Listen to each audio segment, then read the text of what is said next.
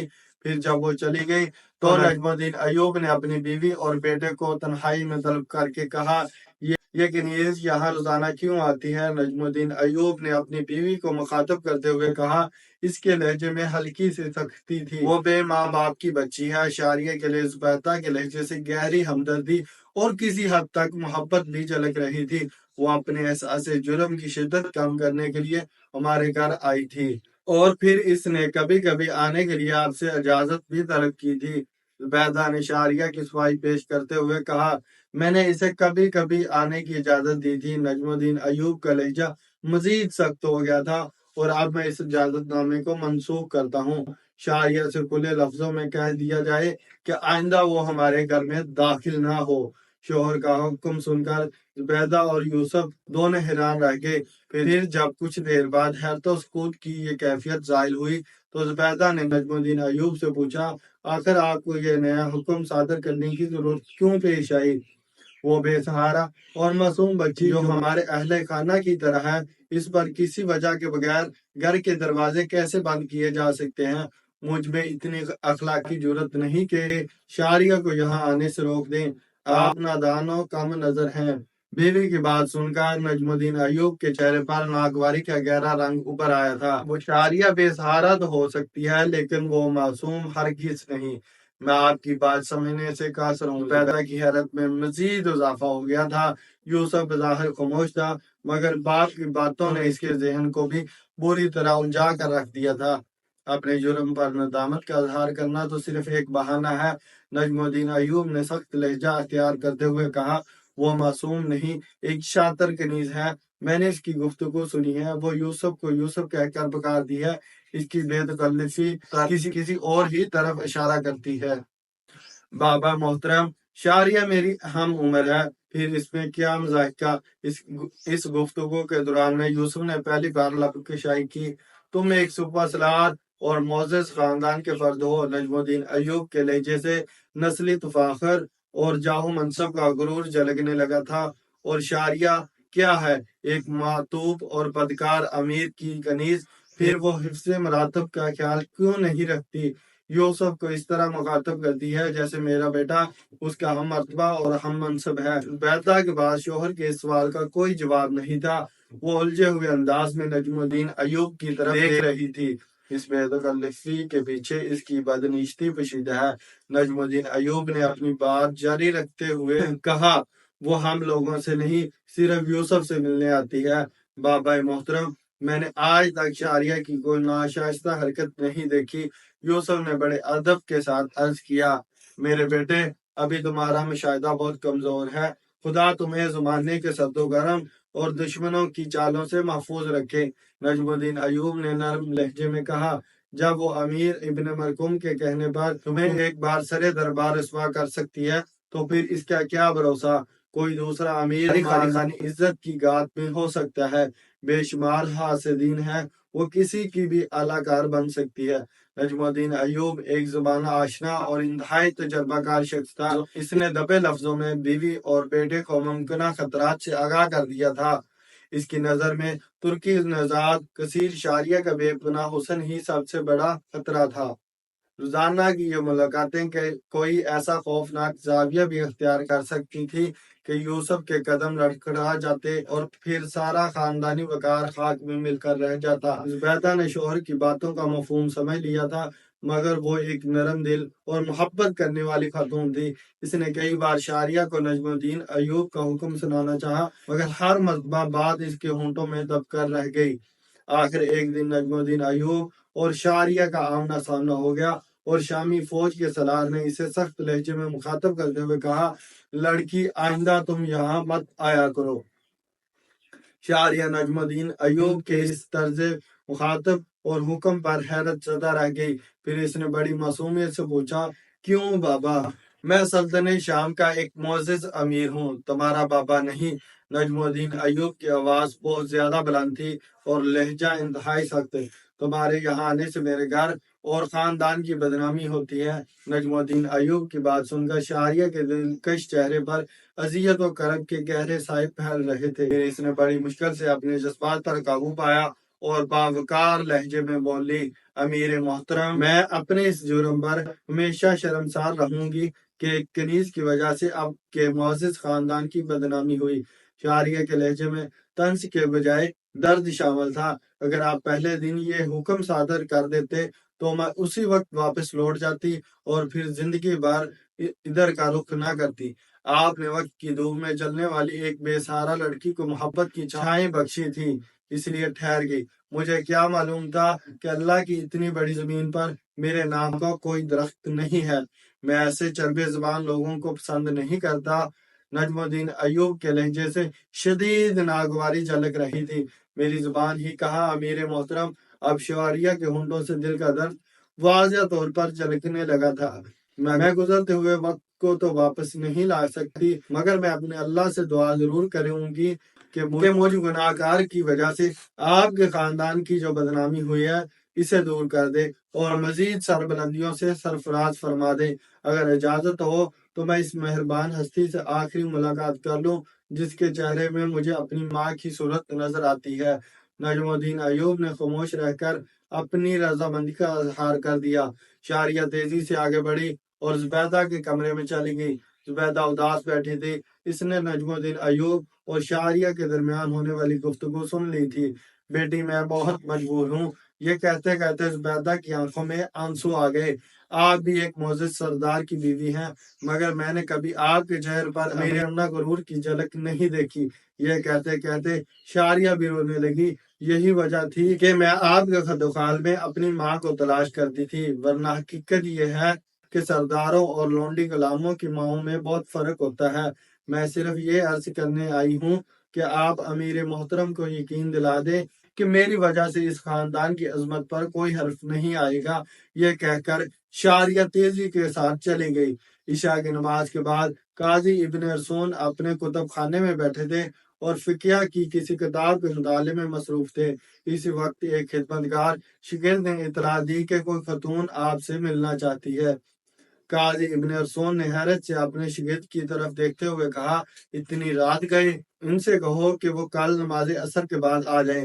میں نے ان سے کہا تھا، مگر وہ کوئی بہت ہی ضرورت مند خاتون معلوم ہوتی ہے۔ شاگرد نے عرض کیا، تو پھر انہیں فوراً بھیج دو۔ قاضی ابن ارسون نے کہا اور زیر مطالعہ کتاب بند کر دی۔ چند لمحوں بعد ہی چادر میں لپٹی ہوئی ایک عورت کتب خانے میں داخل ہوئی اور اس نے بڑے ادب کے ساتھ سلام کیا۔ قاضی ابن ارسون عورت کے سلام کا جواب دیتے ہوئے اٹھے اور کتب خانے کا دروازہ بند کر کے دوبارہ اپنی مسند پر بیٹھ گئے۔ اس دوران میں عورت نے سر سے چادر ہٹا دی تھی اور اس کا چہرہ بے نقاب ہو گیا تھا، مگر قاضی صاحب کو خبر نہیں تھی کہ وہ عورت کون ہے، کیونکہ ان کی نظریں جھکی ہوئی تھی۔ قاضی صاحب، میں شاعریہ ہوں۔ کچھ دن پہلے آپ کی عدالت میں میرا مقدمہ پیش ہوا تھا۔ شاعریہ نے انتہائی رقت آمیز لہجے میں کہا۔ اس کی آنکھوں سے آنسو برس رہے تھے۔ قاضی ابن ارسون شاعریہ کو بلا کس طرح بول سکتے تھے؟ آواز سنتے ہی قاضی صاحب نے گھبرا کر شاعریہ کی طرف دیکھا۔ کیا پھر تمہیں کسی نے ستایا ہے؟ اس بار تو مجھے ایک شخص امیر ابن مرقوم نے ستایا تھا اور میں آپ کی عدالت میں فریاد کرنے حاضر ہوئی تھی۔ شاعریہ کی آنکھوں سے بہنے والے آنسوؤں میں تیزی آ گئی تھی اور اس بار شاعریہ کے آنسو دیکھ کر قاضی ابن مرسون بھی مضطرب ہو گئے۔ اس بار میں ساری دنیا کے خلاف مقدمہ کرنے آئی ہوں۔ یہ کہتے کہتے شاعریہ ہچکیوں سے رونے لگی۔ شاعریہ کی یہ حالت دیکھ کر قاضی ابن ارسون حیران و پریشان تھے۔ تم مجھے پورا واقعہ تو بتاؤ، تمہارے ساتھ انصاف ہوگا۔ قاضی ابن ارسون شاعریہ کو تسلیاں دینے لگے۔ یہ دنیا مجھے بہت ستاتی ہے قاضی صاحب۔ شاعریہ بچوں کی طرح رو رہی تھی۔ ایک دن مار ہی ڈالے گی۔ اس سے پہلے کہ میں ذلت و بے کسی کی موت مر جاؤں، مجھے اپنے کتب خانے میں پناہ دے دیں۔ یہ کتابیں تو مجھ سے نہیں کہیں گی کہ میرے چھونے سے ان کی بدنامی ہو رہی ہے۔ شاعریہ کے رواد و غم سن کر قاضی ابن ارسون کی آنکھوں میں آنسو آ گئے۔ پھر انہوں نے شاعریہ کو اپنے حلقہ شاگردی میں داخل کر لیا۔ یوسف کئی دنوں سے ذہنی طور پر بہت الجھا ہوا نظر آ رہا تھا۔ اس کی الجھن کی وجہ شاعریہ نہیں بلکہ وہ خواب تھا جو اسے مسلسل کئی دن سے نظر آ رہا تھا۔ جب یوسف سونے کے لیے اپنے بستر پر دراز ہوتا اور پھر جیسے ہی اس کی آنکھ کھلتی وہ خود کو ایک عظیم الشان کتب خانے میں مطالعہ کرتا ہوا پاتا۔ پھر اچانک کسی گوشے سے ایک نورانی صورت بزرگ نمودار ہوتے اور قریب آ کر انتہائی پرجلال لہجے میں یوسف سے مخاطب ہوتے۔ تمہیں اس کام کے لیے پیدا نہیں کیا گیا کہ گوشہ گیر ہو کر کتابوں کے اوراق میں گم ہو جاؤ۔ باہر نکل کر دیکھو، ملت اسلامیہ خون کے اسلام میں غرق ہو رہی ہے۔ یہ کہہ کر وہ بزرگ غائب ہو جاتے اور یوسف گھبرا کر اٹھ جاتا۔ اسے اپنے جسم میں ہلکی لرزش محسوس ہوتی، جیسے یہ بزرگ کی حیبیت کا اثر ہو۔ پھر وہ اس خواب کے اثر سے بہت دیر تک اضطرابی کیفیت میں اپنے بستر پر کروٹیں بدلتا رہتا۔